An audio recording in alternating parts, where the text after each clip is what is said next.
नमस्कार जय जगन्नाथ आम चैनल को आपण मानकु बहुत बहुत स्वागत। सांग माने आम हिंदू धर्म रे माँ दुर्गांकर अनेक स्वरूप विषय वर्णना करा जायछि। सेथि मध्यरे वृक्ष को मध्य सामिल करा जायछि। तो आजिर एही भिडियो रे मु आपण मानकु एपरि किछि वृक्ष विषय रे कहिबाकु जाउछि जेउ वृक्ष गुडी को देव वृक्ष एवं देवी वृक्ष बोली माना जाइथाए। एवं आपण माने जानती आमर हिंदू धर्म रे वृक्षलता गुड़िकर मध्य अनेक महत्व रहिछि। वृक्षलता को आमे देवी देवता स्वरूप पूजा करिथाउ।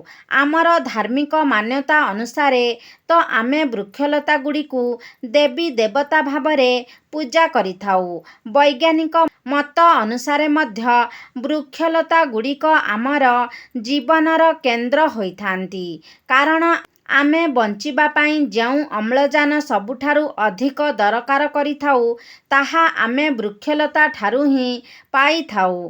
वृक्षलता माने निजे खरा वर्षा सही आमकु शीतलता प्रदान करिथांती। तो एपरि किछि वृक्षलता रहिछि जाहाकु जदि आपण एही नवरात्रिर पावन पर्वरे कौनसी भी दिन छुई दियंती तो आपणक जीवन रे चलीथिबा सबु समस्या गुड़िक दूर हो जाइथाए। आमर धर्मशास्त्र रे वृक्षलता गुड़ी को बहुत गुणकारी बोली माना जाइथाए। अनेक गुड़िए बेमारीर उपचार मध्य एही वृक्षलता मध्यरे लुचि रहिछि। एवं भगवान श्रीकृष्ण स्वयं गीतारे कहिछन्ति जे वृक्ष मध्यरे राजा हेउछि ओस्त गछ। कारण सबु गछ मानक मध्यर सर्वाधिक आयु ओस्त गछर ही होइथाए। एवं ओस्त गछ को साक्षात विष्णुंकर स्वरूप बोली मध्य माना जाइथाए। सांग माने आमर हिंदू धर्म अनुसारे एपरि अनेक वृक्ष रहिछि जेउ माने अत्यंत कल्याणकारी होइथांती। तो जदि आपण एही वृक्ष गुड़ी को छुई दियंती तो आपणक जीवन रे चलीथिबा समस्त समस्यार अंत घटी थाए। विशेष करी नवरात्रि समय रे एहार प्रभाव अनेक गुण अधिक बढ़ी जाइथाए। कारण नवरात्रिर समय को शक्तिर पर्व बोली माना जाइथाए। कारण एही समय रे अचेत वस्तु मध्य चेतना प्राप्त करिथाए।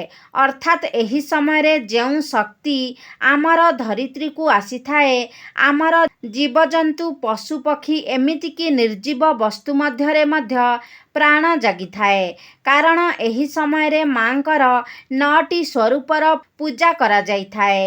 एवं एही 9टी स्वरूप केते शक्तिशाली अटंती ताहा आपण माने समस्ते जानती। तो आजिर एही भिडियो रे मु आपण मानकु एपरि 3टी वृक्ष विषय रे कहिबाकु जाउछि।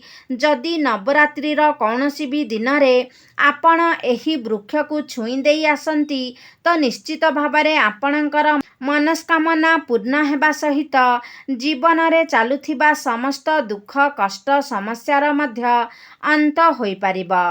तो प्रथम वृक्षटी हेउछि बेल वृक्ष। ए बेल वृक्षटी माता पार्वतींकर झालरू उत्पन्न होइछि। स्कंद पुराण अनुसारे माता पार्वती देवींकर एक स्वरूप अटंती। अर्थात नवदुर्गांकर स्वरूप मध्यरु माता पार्वती जणे अटंती।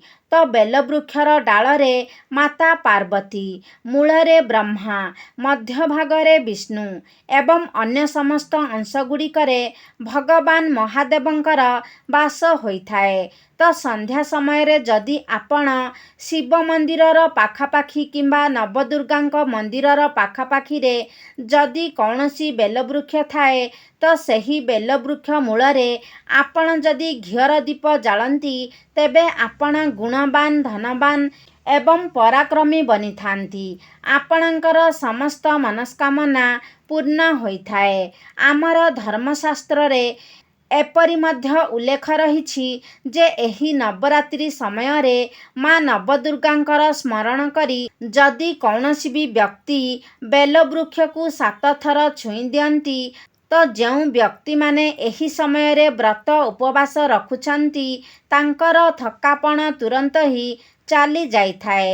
ତ ଏହି ସମୟରେ ଯଦି ଆପଣ ବ୍ରତ ରଖୁଛନ୍ତି, ଉପବାସ ରଖୁଛନ୍ତି, ତ ଉପବାସ କାରଣରୁ ଆପଣଙ୍କ ଭିତରେ ଥକାପଣ ଦେଖା ଦେଇଥାଏ। ମାତ୍ର ଆପଣ ଯଦି ବେଲବୃକ୍ଷକୁ 7 ଥର ଛୁଇଁ ଦିଅନ୍ତି, ତେବେ ତୁରନ୍ତ ହିଁ ଆପଣଙ୍କ ମଧ୍ୟରୁ ଥକାପଣ ଦୂର ହୋଇଯାଇଥାଏ। ସାଙ୍ଗମାନେ, ଅନେକ ସନ୍ଥ ମହାପୁରୁଷମାନେ ବେଲପତ୍ରକୁ ଖାଇ ହିଁ ତପସ୍ୟା କରିଥାନ୍ତି ଏବଂ ଅନେକ ସିଦ୍ଧି ମଧ୍ୟ ପ୍ରାପ୍ତି କରିଥାନ୍ତି। ଧର୍ମଶାସ୍ତ୍ର ଗୁଡ଼ିକରେ ବର୍ଣ୍ଣନା ଅଛି ଯେ ଆପଣ ଯଦି ନବରାତ୍ରି ସମୟରେ ବେଲପତ୍ର ସେବନ କରିଥାନ୍ତି, ତ ଯେଉଁ ବ୍ୟକ୍ତିମାନେ ଲମ୍ବା ସମୟ ଧରି କୌଣସି ମନ୍ତ୍ରର ଜପ କରୁଛନ୍ତି ଏବଂ ସିଦ୍ଧି ପ୍ରାପ୍ତି କରିପାରୁନାହାନ୍ତି, ତ ଆପଣ ଏହି ନବରାତ୍ରି ସମୟରେ ବେଲଗଛ ମୂଳରେ ଘିଅର ଦୀପ ନିଶ୍ଚିତ ଭାବରେ ଜଳାନ୍ତୁ। ଆପଣଙ୍କୁ ନିଶ୍ଚିତ ଭାବରେ ସିଦ୍ଧିପ୍ରାପ୍ତ ହେବ ଏବଂ ପ୍ରତ୍ୟେକ କାର୍ଯ୍ୟରେ ଆପଣଙ୍କୁ ସଫଳତା ପ୍ରାପ୍ତି ହେବ। ଏବଂ ଯେଉଁ ବ୍ୟକ୍ତିମାନଙ୍କର ଲମ୍ବା ସମୟ ଧରି କୌଣସି କାର୍ଯ୍ୟ ସମ୍ପୂର୍ଣ୍ଣ ହୋଇପାରୁନାହିଁ, ତ ଆପଣ ପ୍ରତ୍ୟେକ ଦିନ ନବରାତ୍ରି ସମୟରେ ପ୍ରତ୍ୟେକ ଦିନ ସନ୍ଧ୍ୟା ସମୟରେ ବେଲବୃକ୍ଷ ମୂଳରେ ନିଶ୍ଚିତ ରୂପରେ ଘିଅର ଦୀପ ଜଳାନ୍ତୁ। ଏବଂ ଯଦି କୌଣସି ବ୍ୟକ୍ତି ଏହି ନବରାତ୍ରି ସମୟରେ ବେଲବୃକ୍ଷ ମୂଳରେ କ୍ଷୀର ଅର୍ପଣ କରନ୍ତି, ତ ଆପଣଙ୍କର ସମସ୍ତ ରୋଗ ବ୍ୟାଧି ଦୂର ହୋଇଯାଇଥାଏ। ଏବଂ ଯଦି ଆପଣ ଗଙ୍ଗା ଜଳରେ ସିନ୍ଦୁର ମିଶାଇ ବେଲବୃକ୍ଷ ମୂଳରେ ଅର୍ପଣ କରନ୍ତି, ତ ଆପଣଙ୍କର ଦାରିଦ୍ରତା ଦୂର ହୋଇଥାଏ। ଏବଂ ଯଦି ଜଳରେ କଳାରାଶି ମିଶାଇ ଆପଣ ବେଲବୃକ୍ଷ ମୂଳରେ ଅର୍ପଣ କରନ୍ତି, ତ ଆପଣଙ୍କୁ ସୌଭାଗ୍ୟ ପ୍ରାପ୍ତି ହୋଇଥାଏ। ଏବଂ ଆପଣମାନେ ଜାଣି ରଖିବା ଉଚିତ ଯେ ବେଲଗଛ ମୂଳରେ ଯେଉଁ 3ଟି ପତ୍ର ରହିଥାଏ, ତ୍ରିଶାଖା ବେଲପତ୍ର ହୋଇଥାଏ। ଗୋଟିଏ ପତ୍ରକୁ ମା ମହାକାଳୀ, ଗୋଟିଏ ପତ୍ରକୁ ମା ମହାଲକ୍ଷ୍ମୀ ଏବଂ ଅନ୍ୟ ପତ୍ରଟିକୁ ମା ସରସ୍ୱତୀଙ୍କର ସ୍ୱରୂପ ବୋଲି ମାନାଯାଇଥାଏ। ତ ବେଲଗଛର ଯେଉଁ ପତ୍ରରେ 3ଟି ପତ୍ର ରହିଥାଏ, ମା ମହାକାଳୀ, ମା ମହାଲକ୍ଷ୍ମୀ, ମା ସରସ୍ୱତୀଙ୍କର ସ୍ୱରୂପ ହୋଇଥାଏ। ତ ଏହି 3ଟି ପତ୍ରରେ ଯଦି ଓମ୍ ଐଂ ହ୍ଲିଂ କ୍ଲିଂ ଲେଖି ସେହି ପତ୍ରକୁ ଆପଣ ମା ଦୁର୍ଗାଙ୍କୁ ଅର୍ପଣ କରନ୍ତି ଏବଂ ସିନ୍ଦୁରରେ ସେହି ମନ୍ତ୍ରକୁ ଆପଣ ପତ୍ରରେ ଲେଖି ମାଙ୍କୁ ଅର୍ପଣ କରନ୍ତି, ତ ତତ୍କାଳ ହିଁ ଆପଣଙ୍କର ସମସ୍ତ ମନସ୍କାମନା ପୂର୍ଣ୍ଣ ହୋଇଥାଏ ଏବଂ ପ୍ରତ୍ୟେକ କାର୍ଯ୍ୟରେ ଆପଣଙ୍କୁ ସଫଳତା ମଧ୍ୟ ପ୍ରାପ୍ତ ହୋଇଥାଏ। ଯଦି ଅନେକ ଦିନ ଧରି କୌଣସି ମନସ୍କାମନା ଆପଣଙ୍କର ରହିଛି ଯାହାକି ପୂର୍ଣ୍ଣ ହୋଇପାରୁନାହିଁ, ତ ଆପଣ ଏହି ଉପାୟଟି ନିଶ୍ଚିତ ପାଳନ କରନ୍ତୁ। ଦେଖିବେ ଆପଣଙ୍କର ମନସ୍କାମନା ଅତି ଶୀଘ୍ର ହିଁ ପୂର୍ଣ୍ଣ ହୋଇଯିବ। ସାଙ୍ଗମାନେ, ଏହି ନବରାତ୍ରି ସମୟରେ ଯଦି ଆପଣ ତମ୍ବାର ମୁଦି ଏହି ବେଲଗଛ ମୂଳରେ ଗାତ ଖୋଳି ପୋତି ଦିଅନ୍ତି ଏବଂ 4 ଦିନ ତାକୁ ସେହିପରି ରହିବାକୁ ଛାଡ଼ି ଦିଅନ୍ତୁ, ତାପରେ ସେହି ମୁଦିକୁ ଯଦି ଆପଣ ଧାରଣ କରନ୍ତି, ତ ସେହି ମୁଦି ଜାଗ୍ରତ ହୋଇଯାଇଥାଏ। କାରଣ ନବରାତ୍ରି ସମୟରେ ବେଲଗଛର ଊର୍ଜା ବହୁତ ଅଧିକ ବଢ଼ିଯାଇଥାଏ। ଏବଂ ଯଦି ଆପଣ ଏହି ମୁଦିକୁ ବେଲଗଛ ମୂଳରେ 4 ଦିନ ପର୍ଯ୍ୟନ୍ତ ପୋତି ତାପରେ ତାକୁ ନେଇକି ଧାରଣ କରନ୍ତି, ତେବେ ରକ୍ତ ସମ୍ବନ୍ଧୀୟ ସମସ୍ତ ସମସ୍ୟା ଆପଣଙ୍କର ଦୂର ହୋଇଥାଏ। କାରଣ ତମ୍ବାର ଯେଉଁ ଧାତୁ ରହିଥାଏ, ତାହା ମଙ୍ଗଳଙ୍କ ସହିତ ଜଡ଼ିତ ହୋଇଥାଏ। ଏପରିକି ଆପଣଙ୍କର ଯଦି ଶନିଦଶା ଚାଲିଥାଏ, ତ ସେଥିରେ ମଧ୍ୟ ଆପଣଙ୍କୁ ମୁକ୍ତି ମିଳିଥାଏ। ଅର୍ଥାତ୍ ଶନିଙ୍କର ପ୍ରଭାବ ଆପଣଙ୍କ ଉପରେ ଏତେଟା ପଡ଼ିନଥାଏ। ରାହୁ କଷ୍ଟ ମଧ୍ୟ ଆପଣଙ୍କୁ ଭୋଗିବାକୁ ପଡ଼ିନଥାଏ ଏବଂ ନବଦୁର୍ଗାଙ୍କର କୃପାରୁ ଆପଣ ସର୍ବଦା ସୁରକ୍ଷିତ ରହିଥାନ୍ତି। ଏବଂ ଏହି ମୁଦିକୁ ଧାରଣ କରିଥିବା ବ୍ୟକ୍ତିଙ୍କର କେବେ ବି ଅକାଳ ମୃତ୍ୟୁ ମଧ୍ୟ ହୋଇନଥାଏ। ଏବେ ଆସନ୍ତୁ ଜାଣିବା ଦ୍ୱିତୀୟ ବୃକ୍ଷ ବିଷୟରେ। ତ ଦ୍ୱିତୀୟ ବୃକ୍ଷଟି ହେଉଛି ଶମୀ ବୃକ୍ଷ। ଶମୀ ବୃକ୍ଷକୁ ଜଗଦମ୍ବାଙ୍କର ସ୍ୱରୂପ ବୋଲି ମାନାଯାଇଥାଏ। ଶମୀ ବୃକ୍ଷରେ ସ୍ୱୟଂ ମା ଜଗଦମ୍ବା ବାସ କରିଥାନ୍ତି ଏବଂ ଯଦି କୌଣସି ବି ବ୍ୟକ୍ତି ସନ୍ଧ୍ୟା ସମୟରେ ଶମୀ ବୃକ୍ଷ ମୂଳରେ ଧୂପ ଦୀପ ଜଳାଇଥାନ୍ତି, ଶମୀ ବୃକ୍ଷର ଆଳତି କରିଥାନ୍ତି, ତ ଜୀବନରେ ଚାଲିଥିବା ସମସ୍ତ ପ୍ରକାରର ସମସ୍ୟା ଦୂର ହୋଇଯାଇଥାଏ। ଆମର ଧର୍ମଶାସ୍ତ୍ରରେ ଉଲ୍ଲେଖ କରାଯାଇଛି ଯେ ନବରାତ୍ରିର ଯେଉଁ ପଞ୍ଚମୀ ଏବଂ ସପ୍ତମୀ ଦିନ ରହିଥାଏ, ଏହି ଦୁଇଟି ଦିନ ମଧ୍ୟରୁ କୌଣସି ଗୋଟିଏ ଦିନରେ ଆପଣ ଯଦି ଶମୀ ବୃକ୍ଷରେ ଲାଲ ଚୁଡ଼ି ବାନ୍ଧି ଦିଅନ୍ତି, ନିଜର ମନସ୍କାମନାକୁ କହି ଏହି ଲାଲ ଚୁଡ଼ିକୁ ଆପଣ ଶମୀ ବୃକ୍ଷରେ ବାନ୍ଧି ଦିଅନ୍ତି, ତ ଆପଣଙ୍କର ସେହି ମନସ୍କାମନା ଅତି ଶୀଘ୍ର ହିଁ ପୂର୍ଣ୍ଣ ହୋଇଥାଏ। ଏବଂ ଯଦି ଏକା ମହିଳା ଏହି ଲାଲ ଚୁଡ଼ିକୁ ନେଇକି ଶମୀ ବୃକ୍ଷରେ ବାନ୍ଧନ୍ତି, ତ ତାଙ୍କୁ ସୌଭାଗ୍ୟ ମଧ୍ୟ ପ୍ରାପ୍ତି ହୋଇଥାଏ ଏବଂ ତାଙ୍କ ସ୍ୱାମୀଙ୍କର ମଧ୍ୟ ମଙ୍ଗଳ ହୋଇଥାଏ ଏବଂ ତାଙ୍କ ସ୍ୱାମୀଙ୍କର କେବେ ଅକାଳ ମୃତ୍ୟୁ ମଧ୍ୟ ହୋଇନଥାଏ। ଏବଂ ଶମୀ ବୃକ୍ଷ ମୂଳରେ ଯଦି ଆପଣ ସିନ୍ଦୁର ଅର୍ପଣ କରନ୍ତି, ତ ଆପଣଙ୍କୁ ଆରୋଗ୍ୟ ପ୍ରାପ୍ତି ହୋଇଥାଏ। ଆପଣଙ୍କ ଘରେ ଯଦି କୌଣସି ବ୍ୟକ୍ତି ଅଧିକ ଦିନ ଧରି କୌଣସି ବେମାରୀରେ ପଡ଼ି ରହିଛନ୍ତି, ତ ଆପଣ ତାଙ୍କ ଚାରିପଟେ ସିନ୍ଦୁରକୁ 7 ଥର ବୁଲାଇ ଦିଅନ୍ତୁ। ତାପରେ ସେହି ସିନ୍ଦୁରକୁ ଆଣି ଆପଣ ଶମୀ ବୃକ୍ଷ ମୂଳରେ ଅର୍ପଣ କରିଦିଅନ୍ତୁ। ଆପଣ ଦେଖିବେ ଯେ ତାଙ୍କର ସେହି ବେମାରୀ ଧୀରେ ଧୀରେ ଭଲ ହେବାକୁ ଲାଗିବ ଏବଂ ସେହି ବ୍ୟକ୍ତି ସୁସ୍ଥ ହେବାକୁ ଲାଗିବେ। ତ ମନସ୍କାମନା ପୂର୍ଣ୍ଣ ପାଇଁ ମୁଁ ଆପଣଙ୍କୁ ଏକ ମନ୍ତ୍ର କହିବାକୁ ଯାଉଛି। ଏହି ମନ୍ତ୍ରକୁ ଉଚ୍ଚାରଣ କରି ନବରାତ୍ରି ସମୟରେ ଆପଣ ଶମୀ ବୃକ୍ଷକୁ ଛୁଇଁବା ଦ୍ୱାରା ଆପଣଙ୍କର ମନସ୍କାମନା ଅତି ଶୀଘ୍ର ପୂର୍ଣ୍ଣ ହୋଇଥାଏ। ଏମିତିକି ଆପଣଙ୍କର ଦରିଦ୍ରତା ମଧ୍ୟ ଦୂର ହୋଇଯିବ। ତ ମନ୍ତ୍ରଟି ହେଉଛି ମମ ମନୋରଥ ପୁରେ ଦରିଦ୍ରେ ନାଶେ। ଏହି ମନ୍ତ୍ରକୁ ଉଚ୍ଚାରଣ କରି ଆପଣ ଶମୀ ବୃକ୍ଷକୁ ଛୁଇଁବା ଉଚିତ। ନିଶ୍ଚିତ ଭାବରେ ଆପଣଙ୍କର ସବୁ ମନସ୍କାମନା ପୂର୍ଣ୍ଣ ହେବ ଏବଂ ଆପଣଙ୍କର ଦାରିଦ୍ରତା ମଧ୍ୟ ଦୂର ହୋଇଯିବ।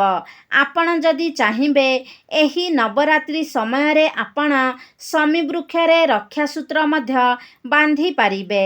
ଶମୀ ବୃକ୍ଷରେ ରକ୍ଷାସୂତ୍ର ବାନ୍ଧିବା ଦ୍ୱାରା ମା ଦୁର୍ଗା ମଧ୍ୟ ଆପଣଙ୍କ ନିକଟରେ ସଦାସର୍ବଦା ପାଇଁ ରହିଥାନ୍ତି। ତ ନବରାତ୍ରି ସମୟରେ ଯଦି ଆପଣ ମା ଦୁର୍ଗାଙ୍କ ପାଇଁ 9 ଦିନ ପାଇଁ ଉପବାସର ବ୍ରତ ପାଳନ କରିପାରୁନାହାନ୍ତି, ତ ଆପଣ ଯଦି ପ୍ରତ୍ୟେକ ଦିନ ସ୍ନାନ କରିବା ସମୟରେ ସ୍ନାନ ଜଳରେ ଶମୀ ବୃକ୍ଷର ମୂଳର କିଛି ମାଟି ନେଇକି ମିଶାଇକି ସ୍ନାନ କରନ୍ତି, ତ ଆପଣଙ୍କୁ 9 ଦିନ ଉପବାସ କରିବାର ବ୍ରତର ଫଳ ପ୍ରାପ୍ତି ହୋଇଥାଏ। ଆପଣଙ୍କର ଦୁର୍ଭାଗ୍ୟ ଦୂର ହୋଇଯାଇଥାଏ। ଆପଣଙ୍କୁ ସୌଭାଗ୍ୟ ପ୍ରାପ୍ତି ହୋଇଥାଏ। ଏମିତିକି ମା ଲକ୍ଷ୍ମୀଙ୍କର ବିଶେଷ କୃପା ମଧ୍ୟ ଆପଣଙ୍କୁ ପ୍ରାପ୍ତି ହୋଇଥାଏ। ତ ନବରାତ୍ରି ସମୟରେ ଆପଣ ସ୍ନାନ ଜଳରେ ଏହି ଶମୀ ବୃକ୍ଷ ମୂଳର ମାଟି ମିଶାଇ ସ୍ନାନ କରନ୍ତୁ। ଦେଖିବେ ଆପଣଙ୍କୁ ଅନେକ ଲାଭ ପ୍ରାପ୍ତି ହେବ। ଏମିତିକି ଆପଣଙ୍କ ଶରୀରରେ ଯଦି କୌଣସି ପ୍ରକାର ପୀଡ଼ା ରହିଛି, କୌଣସି ନକାରାତ୍ମକ ଶକ୍ତିର ବାସ ହୋଇଛି, ତେବେ ତାହା ମଧ୍ୟ ସମାପ୍ତ ହୋଇଯିବ। ତୃତୀୟ ବୃକ୍ଷଟି ହେଉଛି ପାରିଜାତର ବୃକ୍ଷ, ଯାହାକୁ ଆମେ ଗଙ୍ଗଶିଉଳି ଗଛ ବୋଲି ମଧ୍ୟ କହିଥାଉ। ଏହି ପାରିଜାତ ବୃକ୍ଷ ସମୁଦ୍ର ମନ୍ଥନ ସମୟରେ ଉତ୍ପନ୍ନ ହୋଇଥିଲା ଏବଂ ଏହି ବୃକ୍ଷକୁ ଦେବରାଜ ଇନ୍ଦ୍ରଙ୍କର ନନ୍ଦନବନରେ ସ୍ଥାପନ କରାଯାଇଥିଲା। ମାତ୍ର ମାନବ ଜାତିର କଲ୍ୟାଣ ଉଦ୍ଦେଶ୍ୟରେ ଭଗବାନ ଶ୍ରୀକୃଷ୍ଣ ଏହି ପାରିଜାତ ବୃକ୍ଷକୁ ଆମର ଧରିତ୍ରୀ ଲୋକକୁ ଆଣିଥିଲେ। ତ ଏହି ଯେଉଁ ପାରିଜାତ ବୃକ୍ଷ ରହିଛି, ଏହାକୁ ମା ଲକ୍ଷ୍ମୀଙ୍କର ସ୍ୱରୂପ ବୋଲି ମାନାଯାଇଥାଏ। କାରଣ ମା ଲକ୍ଷ୍ମୀ ମଧ୍ୟ ସମୁଦ୍ର ମନ୍ଥନରୁ ହିଁ ଉତ୍ପନ୍ନ ହୋଇଥିଲେ। ତ ଏହିଭଳି ସମ୍ପର୍କରୁ ଦେଖିବାକୁ ଗଲେ ପାରିଜାତ ବୃକ୍ଷକୁ ମା ଲକ୍ଷ୍ମୀଙ୍କର ଭଉଣୀ ବୋଲି ମାନାଯାଇଥାଏ। ତ ନବରାତ୍ରି ସମୟରେ ଯଦି ଆପଣ ପାରିଜାତ ବୃକ୍ଷର ମୂଳରେ ଘିଅର ଦୀପ ଜାଳନ୍ତି ଏବଂ ଏହା ମୂଳରେ ସିନ୍ଦୂର ଅର୍ପଣ କରନ୍ତି ତ ଆପଣଙ୍କ ସମସ୍ତ ମନସ୍କାମନା ପୂର୍ଣ୍ଣ ହୋଇଥାଏ।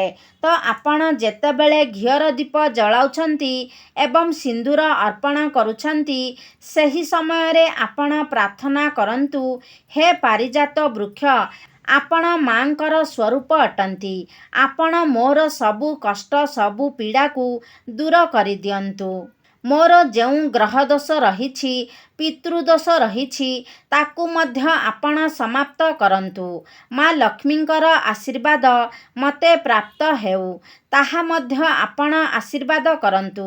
ଏହିଭଳି ଆପଣ ପାରିଜାତ ବୃକ୍ଷ ମୂଳରେ ନିଜର ମନସ୍କାମନାକୁ କହି ଦୀପ ଜଳାନ୍ତୁ ଏବଂ ସିନ୍ଦୂର ଅର୍ପଣ କରନ୍ତୁ।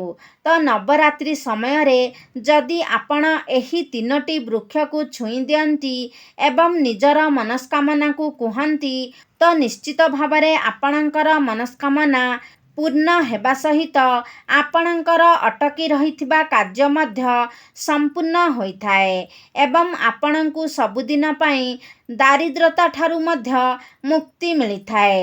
ତ ଆପଣଙ୍କର ମନସ୍କାମନା ପୂର୍ଣ୍ଣ ପାଇଁ, ଆପଣଙ୍କର କାର୍ଯ୍ୟରେ ପ୍ରଗତି ପାଇଁ ଏବଂ ଆପଣଙ୍କର ଦୁର୍ଭାଗ୍ୟକୁ ସୌଭାଗ୍ୟରେ ପରିଣତ କରିବା ପାଇଁ ନବରାତ୍ରି ସମୟରେ ଆପଣ ନିଶ୍ଚିତ ଭାବରେ ଏହି ଉପାୟର ପାଳନ କରନ୍ତୁ। ତେବେ ସାଙ୍ଗମାନେ, ଆଜିର ଭିଡ଼ିଓଟି ଆପଣମାନଙ୍କୁ ନିଶ୍ଚିତ ଭାବରେ ଭଲ ଲାଗିଥିବ। ଯଦି ଭଲ ଲାଗିଛି ତାହେଲେ ଲାଇକ୍ କରନ୍ତୁ, ସେୟାର କରନ୍ତୁ। ଆମ ଚ୍ୟାନେଲକୁ ଯଦି ସବସ୍କ୍ରାଇବ୍ କରିନାହାନ୍ତି ତାହେଲେ ସବସ୍କ୍ରାଇବ୍ କରିଦିଅନ୍ତୁ ଏବଂ କମେଣ୍ଟ ବକ୍ସରେ ଜୟ ମା ଲକ୍ଷ୍ମୀ, ଜୟ ମା ଦୁର୍ଗା ନିଶ୍ଚୟ ଲେଖନ୍ତୁ।